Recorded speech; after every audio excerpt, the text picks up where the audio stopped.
It's time to write that weekly email. How many of you have ever sat in front of your computer and experienced the blinking cursor syndrome? Raising my hand here. Today, we're talking about how do you figure out what to talk about when you sit down to write that weekly email. I'm going to share my frameworks, my tricks, my hacks. So much gold in this episode.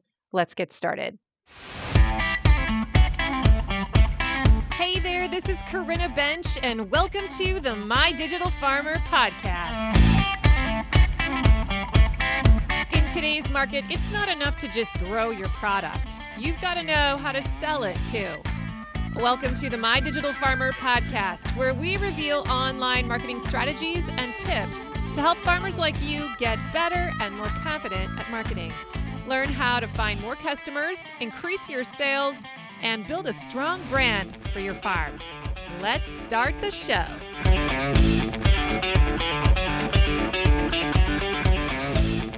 Well, welcome to episode 351 of the My Digital Farmer podcast. I'm your host, Corinna Bench, one of the farmers at Shared Legacy Farms out in Elmore, Ohio.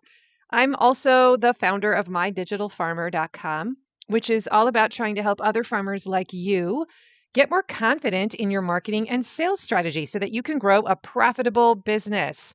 How's everyone doing today? Welcome back to the show. Big shout out to my digital farmers, my regular listeners who tune in week after week. So grateful for all of you. And if you're new to the podcast, I'm glad you're here today. Make sure you subscribe to the show. And I always tell people to go check out my first 10 episodes, especially if you are new to the marketing space. Because they were designed to be an on-ramp into the marketing lingo. They're going to help you out a ton and get you on the same page as all of us. Another place you can go to learn the ropes of marketing is just to get onto my free email list. You can do that by going to mydigitalfarmer.com/subscribe. And when you do that, I'm going to send you an email once every, 7 days for several months. And it's going to slowly share the most fundamental principles you need to know. Everything kind of builds on each other. And I'm going to point you to podcast episodes that you need to listen to first, share some resources that are free to help you along. It's really good. So I encourage you to go to mydigitalfarmer.com/subscribe. Today's podcast is sponsored by my friends at Local-Line. A new year is the perfect time to streamline your sales and grow more profitably. So if you run a CSA or you sell wholesale or manage both, Local-Line helps you streamline your sales and scale with confidence. In 2025, farms and food hubs that used Local-Line grew their sales by 33%, building on the 23% growth they saw the year before. Average order values increased by 31%, I know mine did, and total order count grew by 9%. Look, real results across operations of all sizes. Local-Line brings everything together in one platform. They have CSA management, wholesale ordering, automated inventory, barcode scanning, a box builder, and POS so that you spend less time managing admin and more time growing your business. And switching couldn't be easier. There are no setup fees, my friends, no sales commissions, and their onboarding team will migrate your storefront for free, taking the workload off your plate, and that usually only takes a few days. As a podcast listener, you'll also get one premium feature for free for a full year when you use the code MDF2026 at checkout. So go to mydigitalfarmer.com/local-line and then enter that code MDF2026. Start 2026 organized, efficient, and ready to grow with Local-Line. And now back to the show. Today's an exciting day for me because I am using a new microphone. I got one of those headset microphones. I don't know why it's taken me 4 years to invest in one of these. It was like $25. But I noticed that my shoulders would always hurt after I had recorded a podcast. And I knew it was just because of my posture and because I'm hunched over trying to speak right directly into this microphone so that the audio would be good. And when I was doing a podcast interview with Erica Tebbins a few weeks ago, I saw her wearing that headset and I'm thinking, why don't I have one of those? I need to get one of those. So I'm wearing it right now. This is my test run, trying to figure out how loud I need to speak as I project into this microphone ditty thing right in front of my mouth. But hopefully you can hear me and you're not noticing too much of a difference in sound quality. Today's episode is inspired by a Instagram DM that I got several months ago. And it was from a farmer who basically asked me, how do I figure out what to talk about in my weekly email? How do you come up with ideas? Could you do a podcast episode just on that topic? Or do you have a training inside of Farm Marketing School that really helps us learn this skill? And I said, yes, to both of those questions. Email marketing is a big focus of mine inside Farm Marketing School, which is my monthly membership for farmers. In fact, I have an entire signature course called Email Marketing for Farmers that really dives into pretty much everything you need to know about email marketing. But I've also broken out kind of sections from that content and created mini projects within Farm Marketing School. One is on how to write a weekly email. One is on how to write a promotional email sequence. One is on how to create an email nurture sequence. So I've pulled out some of the key marketing assets that fall under email marketing and made them their own 30-day project builds. But there is also one giant course where I teach you everything you need to know about being a great email marketer. And inside of that course, I have a little section that, no, it's not very little actually, it's an entire session just on the topic of how do you figure out what to write about? So I feel your pain. I know that this is a thing. Comes up a lot with farmers in Farm Marketing School. It's a roadblock. And so it's important that I address it. That's why I got an entire session inside the school. And I'm going to share some of those tips with you today, not all of it, but I pulled out some of the gems from that class. And my goal with this session today is to really equip you with maybe a starting point so that when you sit down in front of your computer, your laptop, you don't have blinking cursor syndrome where you just freeze and you get all kinds of imposter syndrome and think to yourself, who am I to talk and share a word with my followers? There's this fear that comes up still for me too sometimes when I sit down in front of the computer and I feel like I know I should write them something. I know how important it is to be in contact with them at least once every 2 weeks in the off season or in the main season, once a week, sometimes even more, because it builds connection, because it nurtures them, it reminds them that I'm here, it creates trust. Your followers, the farm audience is a really unique kind of customer base, I think, because they just love their farmers and they really do like to hear from you, especially when you get kind of personal and share your real life with them, not just your promotions. So it's I think a lot easier for us to actually sit down and come up with things to talk about compared to other industries because our audience is very forgiving and they're actually very eager to hear from you. But we still tell ourselves that they're not. And who wants to hear from me? Who am I to have anything to say? Who am I to think I have any kind of value that I could bring into the room? And we tell ourselves that for a long time. Or we might get stuck into this belief that we have to be an amazing writer in order for this email to have value, in order for them to want to read it, both of which are just not true. But let's just address today one of the big hurdles of like, I just don't know what to talk about, Corinna. I want to be interesting. I need to be gripping and compelling with this email. And so I'm going to share with you over the next 30 minutes kind of my go-to framework for how I go about finding that topic, that gem that we're going to focus on in the weekly email. So I am not today talking about promotional emails. I think some of what I'm talking about today could go into a nurture sequence.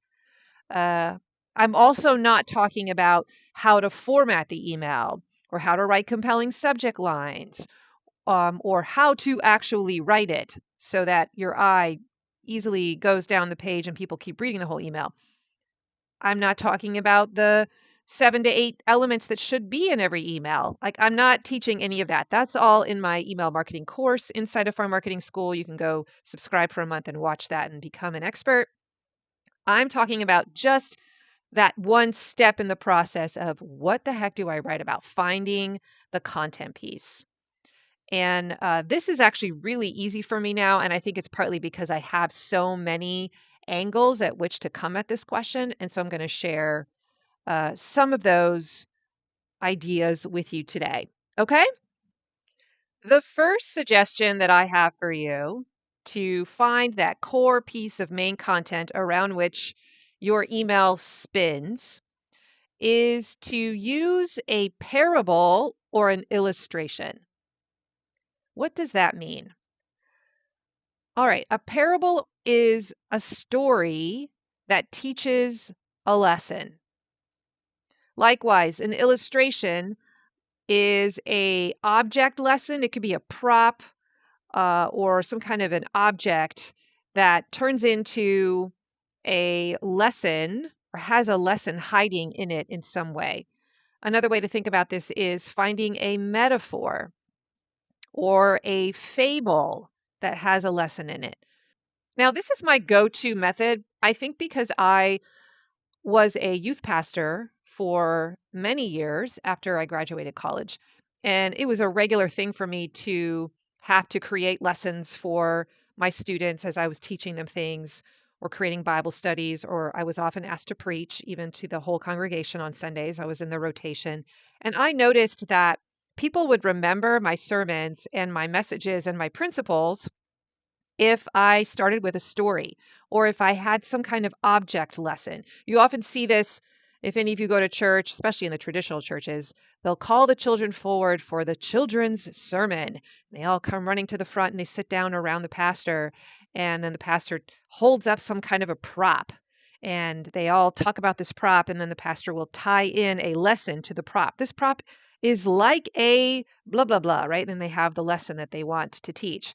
And so that's something I've been trained in. It comes really easy to me. I can actually pick up this stapler at my desk and I could turn this into an object lesson and talk about what is the job of the stapler, or maybe every now and then the stapler gets jammed, and you know how when that happens, it's really frustrating. And we could talk about how life sometimes throws things that just jam things up, and what do we have to do to get functioning again? We have to clear out the jammed staples in our stapler, right? We could find a way to turn that into a life lesson. I'm just really good at being able to pick up any kind of object and turn it into something like that.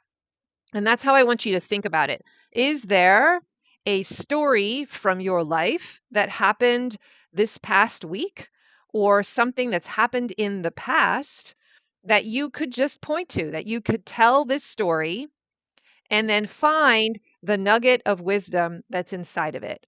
Or is there a prop that you had to use this week, or that you noticed this week? Maybe you got something in the mail from Amazon and you take a picture of it, and it becomes the seed of a story or a lesson, a metaphor. Life is like, or this is what happened. This is kind of like this lesson in our life. The goal is to create common ground with your listener. And so we want to try to find things, either stories that have happened to us or objects that we have that other people have too, that things that happen to everyone. So they all end up nodding their head as they're reading your story. They connect with it immediately. They chuckle maybe because they're like, oh, that happened to me too. And now they feel like you're one of them. And this builds trust. Now, the example I always like to use when I teach farmers is the time that my son Josiah first learned how to swing on a swing. You know, like when you learn how to pump your legs and you can actually swing yourself. So my son didn't learn that until he was 9 years old. And we kept trying to teach him that. And he would just get so frustrated. And then he was resistant. He was like, no, I don't want to do it. And it was so sad because he would avoid going to the swings at recess because he was embarrassed that he didn't know at the age of 9 how to actually get himself to swing. And there was one day at grandma's house where he learned how to do it. My other son, Jed, I don't know what happened. They were out there and Jed must have broken through and taught him how to do it. And there was Josiah swinging like crazy with this huge grin on his face. And I went out and I took a picture of it. And it was this huge victory for me as a mom. And I was so proud of him. Okay, that was the story that I shared that week in my weekly email because it was just such a cool story. It had nothing to do with vegetables or the product that I sold. I think I pitched an offer in the PS. I don't even remember, but I just wanted to tell a story about something that had happened in my life. And I shared like an inspirational message at the end about, go after your dreams, don't give up on things when things get hard. Sometimes it just takes a while. I don't even remember what the message was, but I knew that I pulled out some sort of lesson that was there for Josiah. And I kind of turned it on my audience and said, like, where do you need to hear this today in your life? Okay. This is classic pastor stuff. Okay. This is what we do when we're trying to encourage people and teach people. We teach the principle and then we say, where do you need to hear this in your life? And so I just use that with my customers now. I look at my job not just to be somebody that's selling my product and solving a problem, but I want to inspire my people. I just want to help them believe in themselves and know that anything is possible and that I believe in them. This is a big part of what I do everywhere I go. And so I think that becomes the frame then that helps me figure out what can I do today in this story, in this email that's going to eventually get at that goal. Okay, so how do you find that inspiring story and illustration? Okay, so that's kind of the next question. And here's a few ways that I do this. Number one is I start with a photo as my prompt. I don't always remember what has been going on this past week. So I'll whip out my phone, look at the camera roll because I'm pretty good about documenting things on my camera since I'm using things on social media all the time. And I'll quickly scan through and I'm like, "Oh yeah, that happened." Or, "Oh man, that was a cool moment." Or, "That's just so beautiful." And I'll decide that that picture will become the anchor of my content. I love to put pictures at the top of my emails because it captures the attention and kind of quickly communicates a story.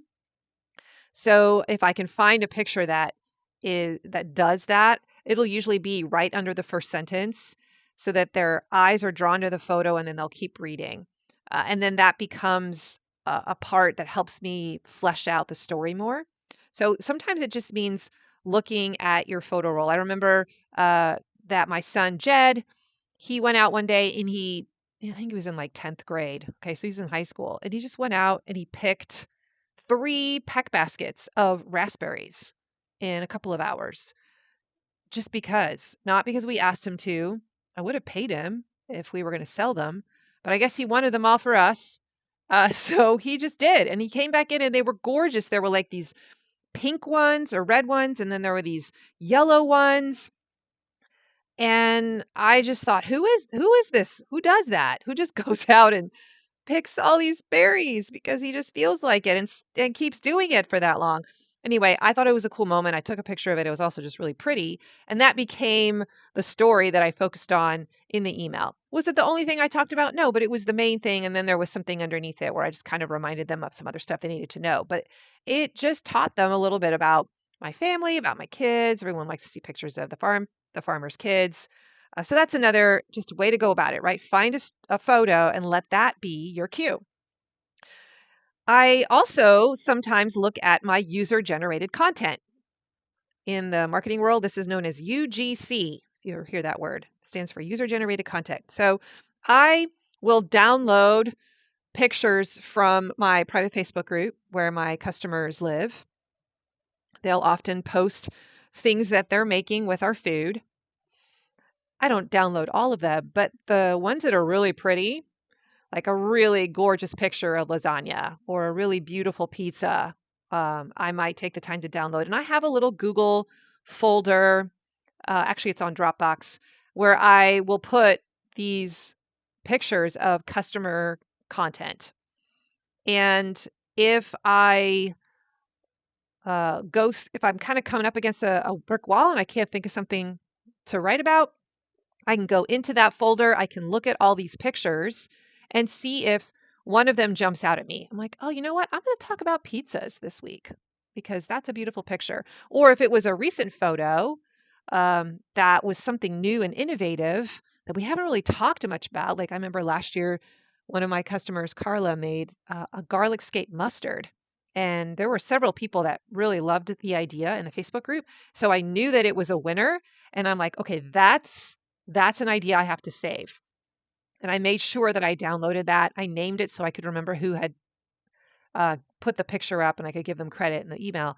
But that could become the focus then of the email. And I'm sharing a tip. Like, did you know you could make mustard with garlic scapes? Here's the recipe.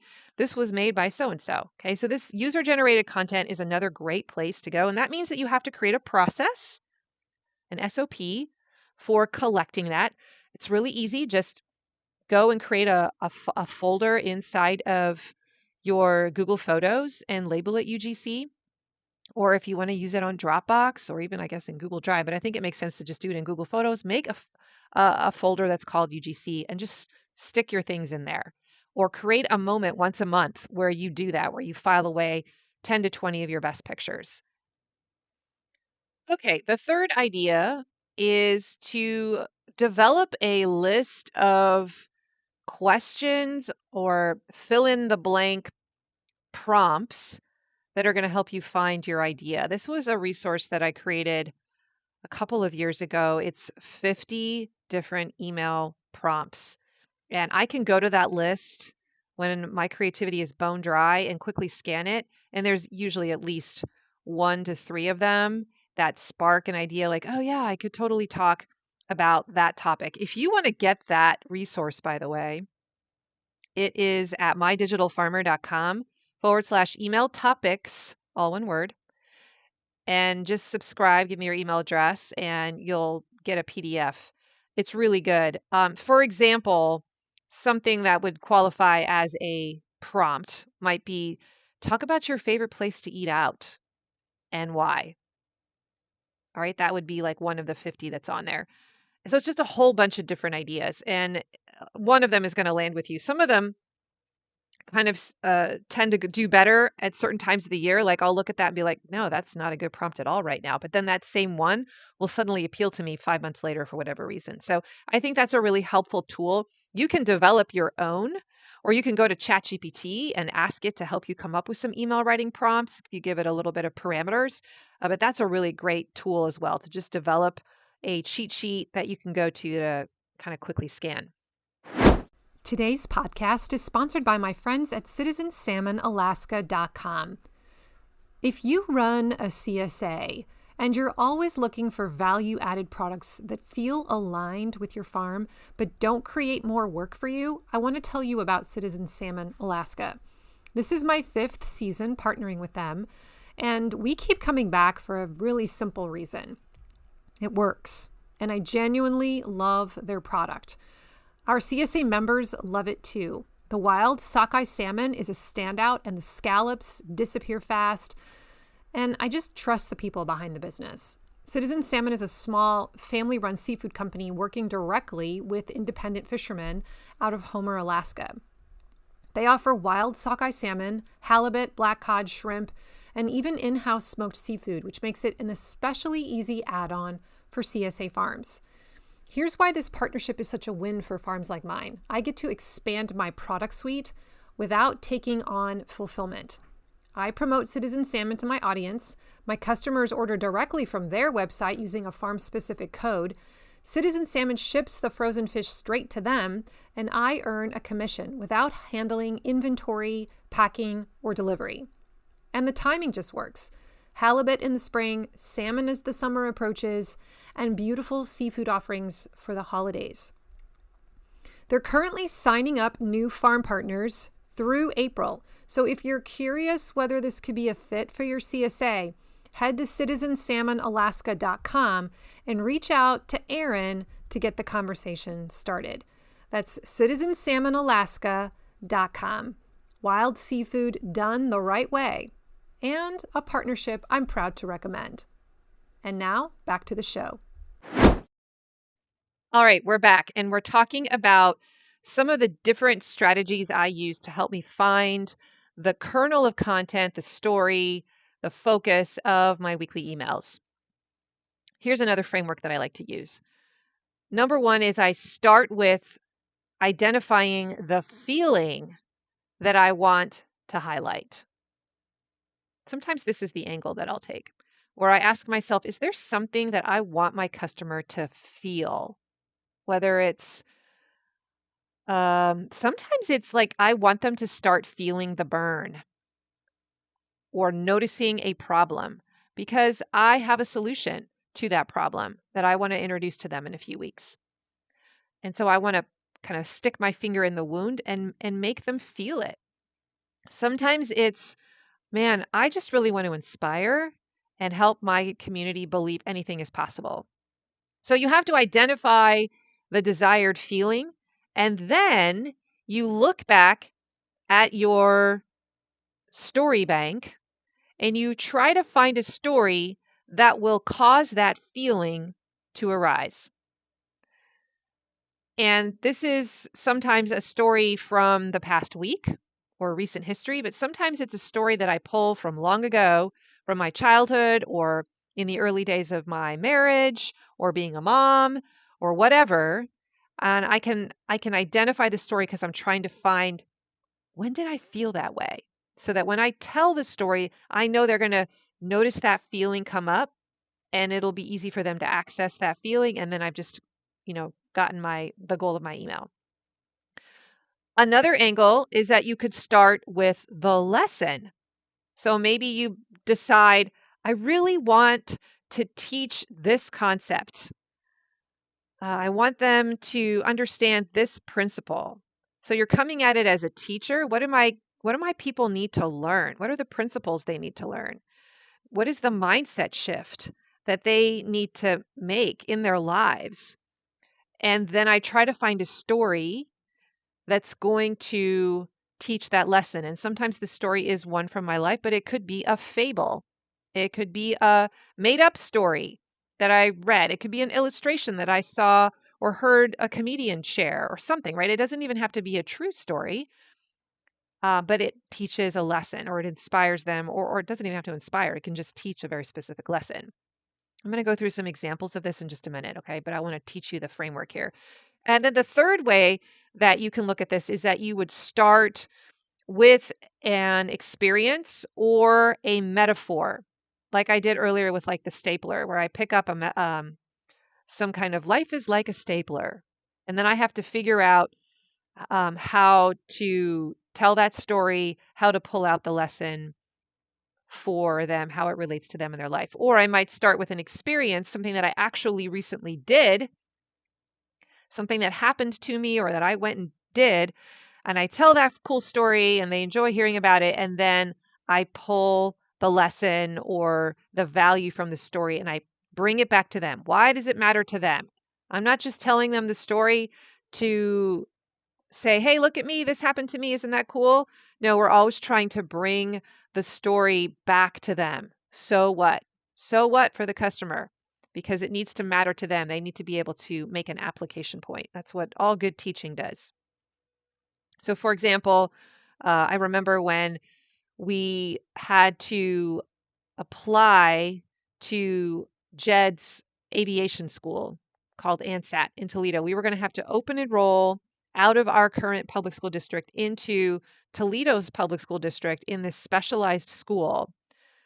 And they only took so many students, and I didn't know how to open enroll. I was homeschooling, and I was worried that I wouldn't even be able to get him in because we had homeschooled, and maybe that would be a strike against us. That just felt like a lot of hurdles to figure out.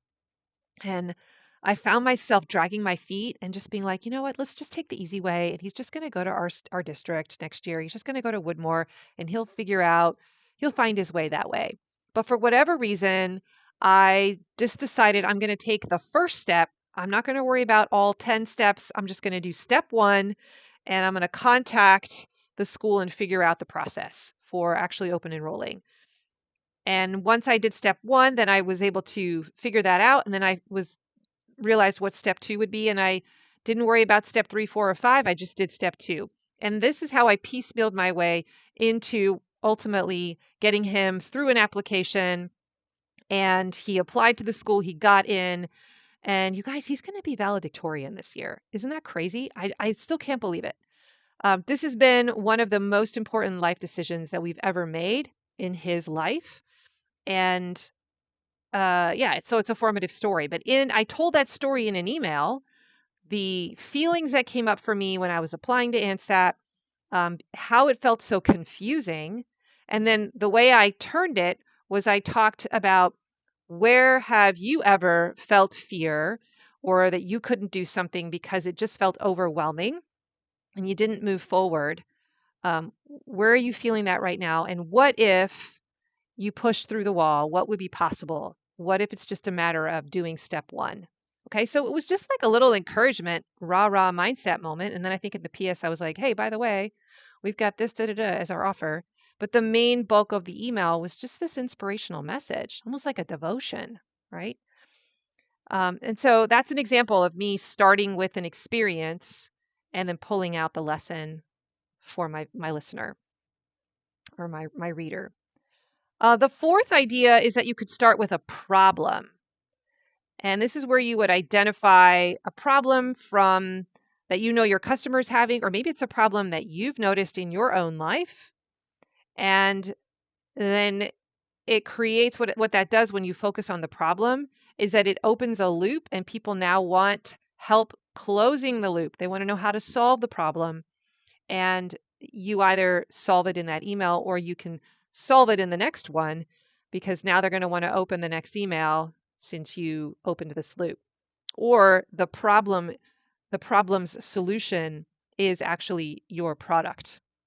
It's another way that I've seen that done. Okay, so those are kind of 4 ways that you can tackle this. And let's just practice coming up with an email topic through each of those lenses. Okay, so number 1, start with the feeling. Let's say that you want your the focus feeling to be confusion, because let's say in my instance, I know that many of my customers who are CSA members at the beginning of their journey with us, they feel confused and overwhelmed, like they're not sure what to do.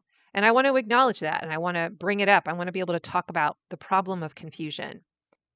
So now I have to identify a story in my life where confusion was a problem. And just off the top of my head, I could think of so many just with my past gut healing journey where I ran into walls over and over again, and I would be confused, overwhelmed. I didn't know what to do next.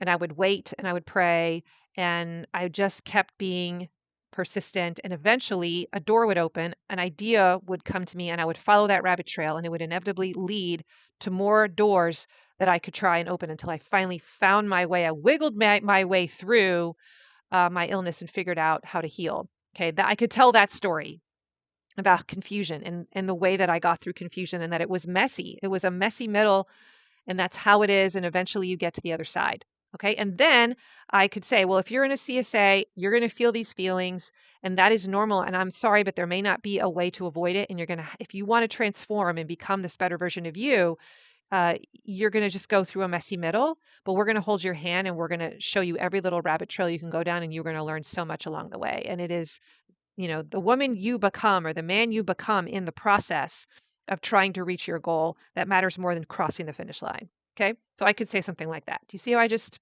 turned that into a story and hopefully an inspirational one? Okay. Let's look at the lesson, starting with the lesson. Let's say that my lesson that I want to teach is that, this is a good one. Mistakes are necessary to becoming your best self.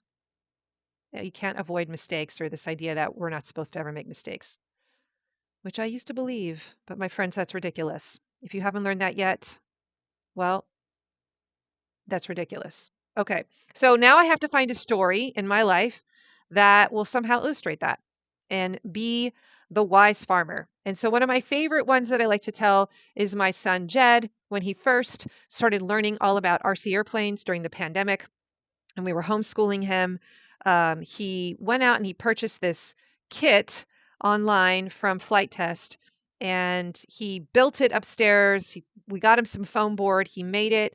He stuck all the parts on it, the mechanical parts, and we went out into the field to launch our first plane. And I remember I was asked to throw it while he tried to figure out how to use his remote control receiver thing. And I threw it and nothing happened. It went straight down into the ground and it busted apart. And he was devastated, like devastated. He started to cry, but he didn't want to show me he was crying.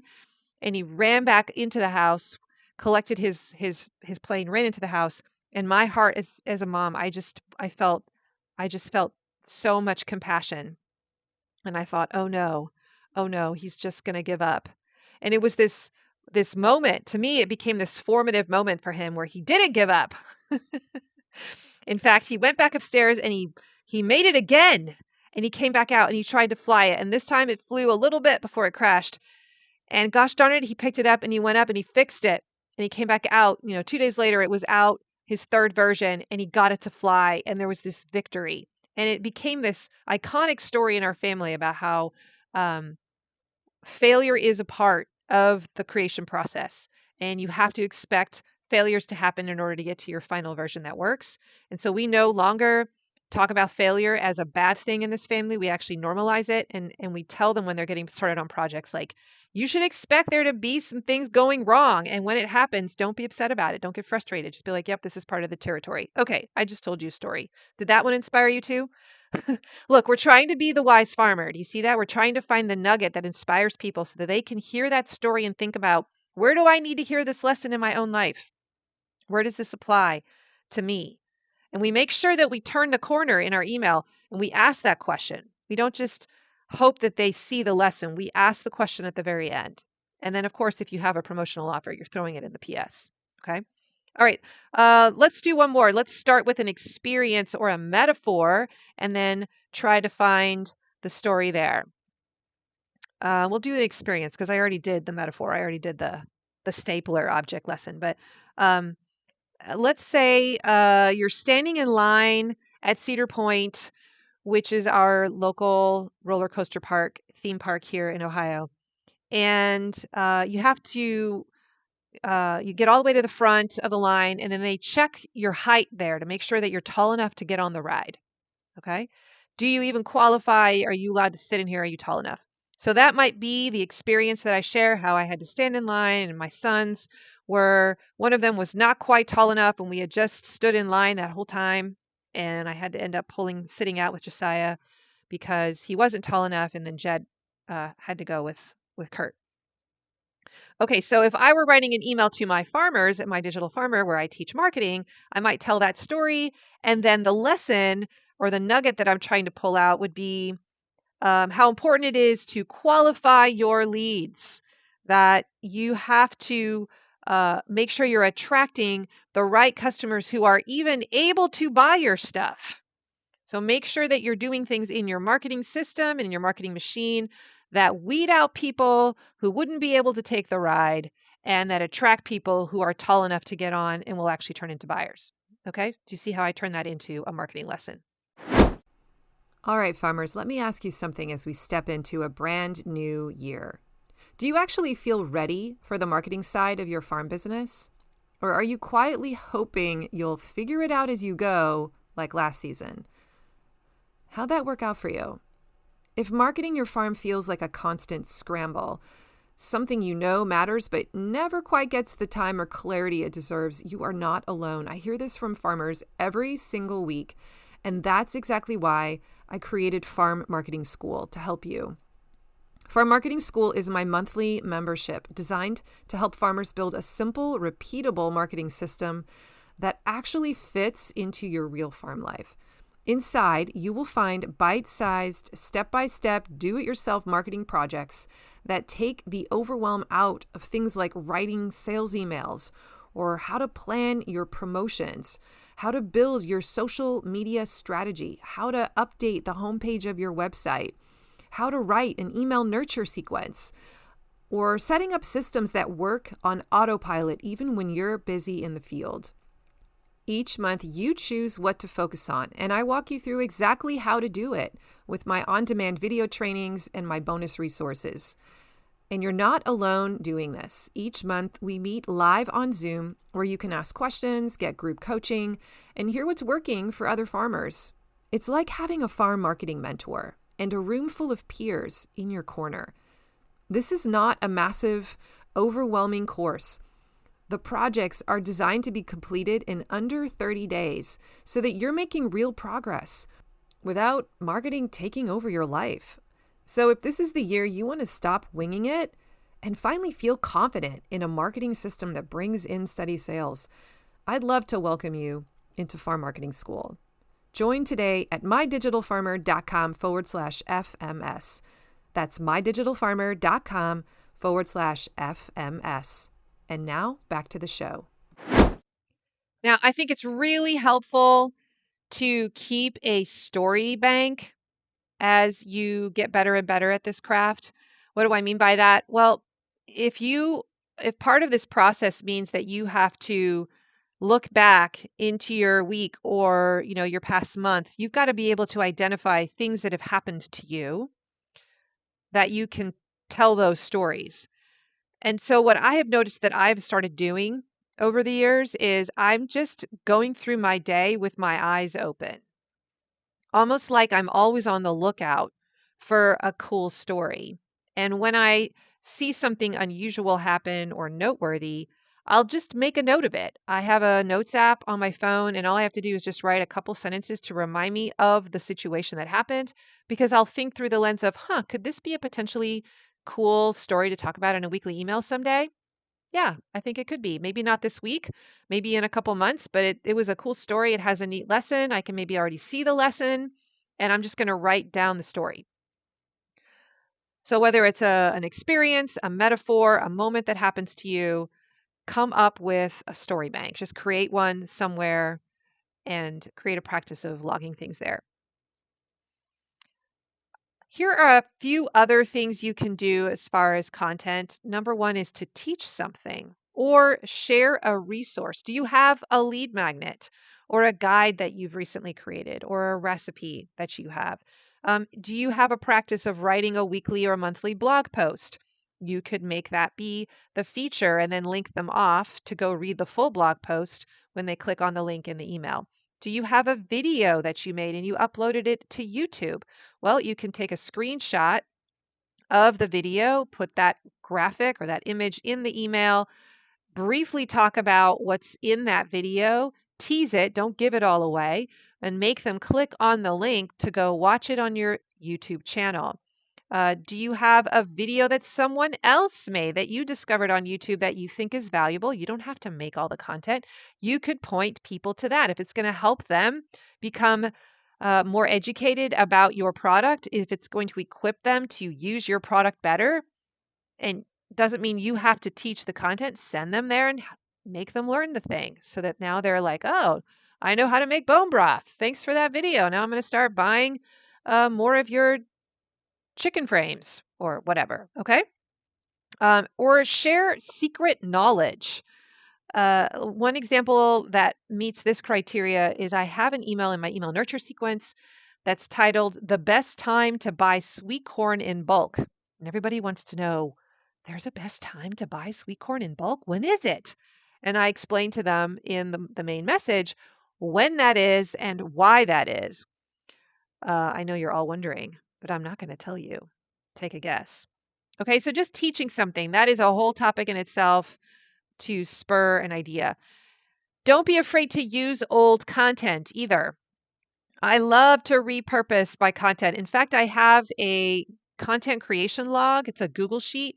Anytime I make a video that I put on YouTube, anytime that I make a blog post, anytime that I upload a recipe guide to my media library on my website, if there is a URL link for it, I put that link on this content creation log. Anytime I send a weekly email to my CSA, I find the link for that email and I put it in that content creation log so that if someone says, where was the week 7 email? I can go find it and quickly give it to them. But what I love about having this creation log is I have a catalog of everything I've ever made, and there's a lot of stuff in there now. And when I have no inspiration to make something new, who says you have to make something new every week? Heck no. Start repurposing it. Once you've got like, I don't know, 30 things in there, you can just be recycling them. There does come a point when enough is enough.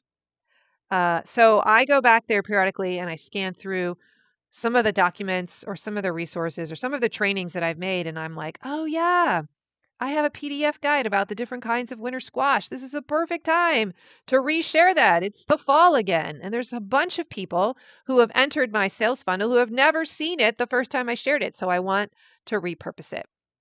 And that could be the topic, the entire topic and focus of that weekly email, that you remind them that you have this resource and you give the gist of what it is.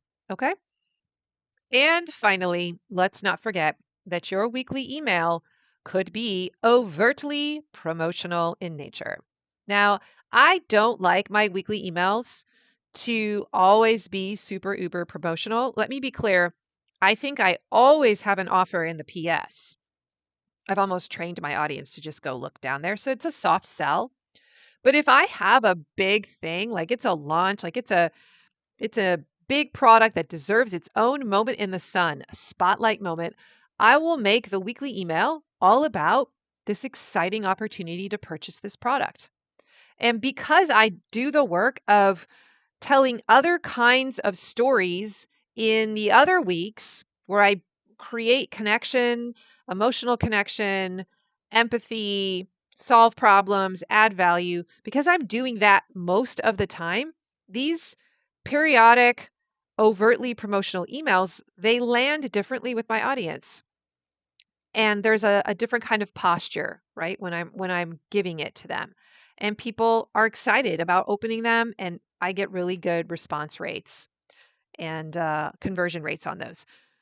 In general, I follow the best practice, which is a 3-to-1 ratio. So 3 emails that are more non-promotional in nature for every one that is promotional in nature. Sometimes it's 2-to-1.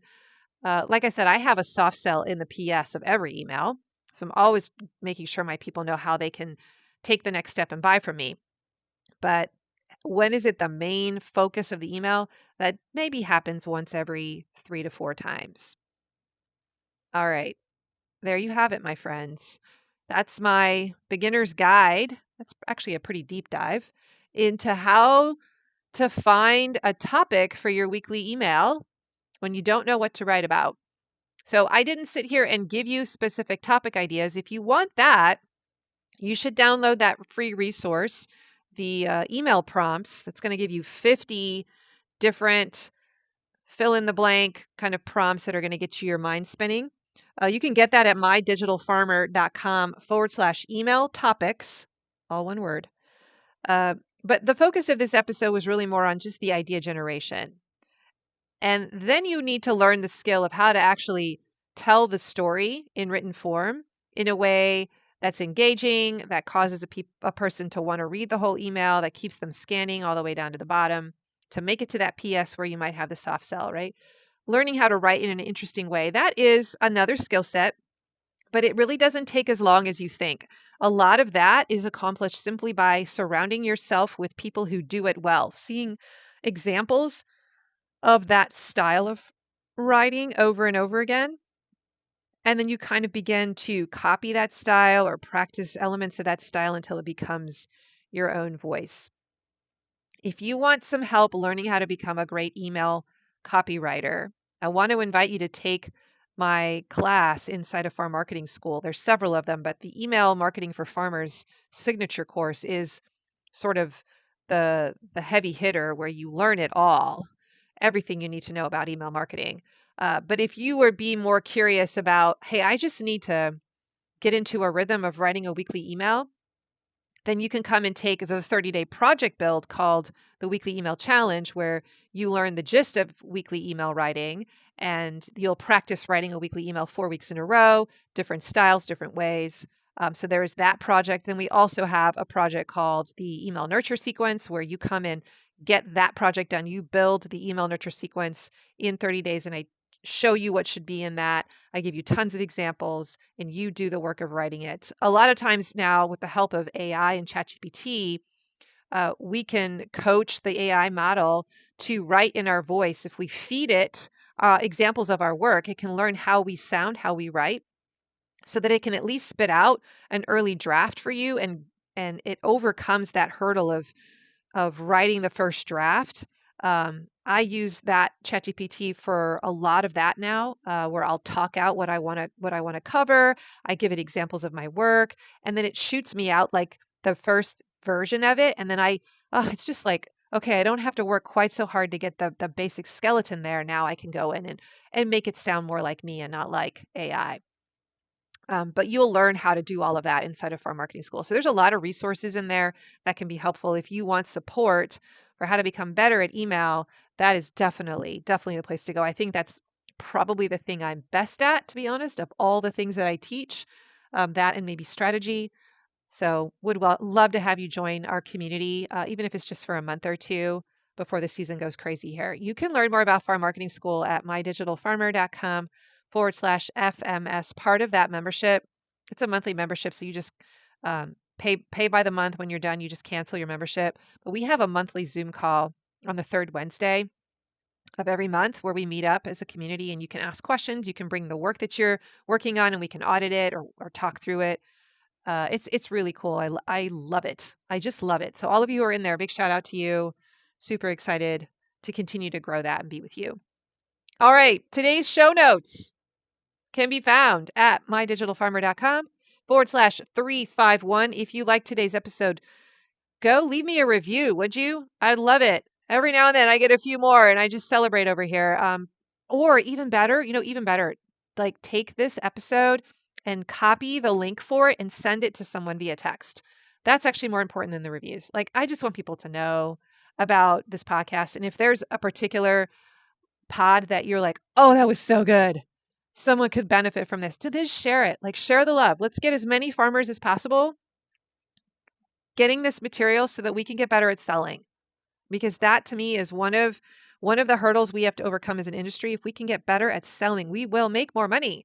So let's help each other become those kinds of farmers. You can also get on my email list, because I have some free stuff that I will send your way for several months. And I have just updated that, so it's even better than before. I've cut the stuff that's fluff. It's good. Go to mydigitalfarmer.com/subscribe to get on that. And if you don't like it, well, then just unsub. No worries.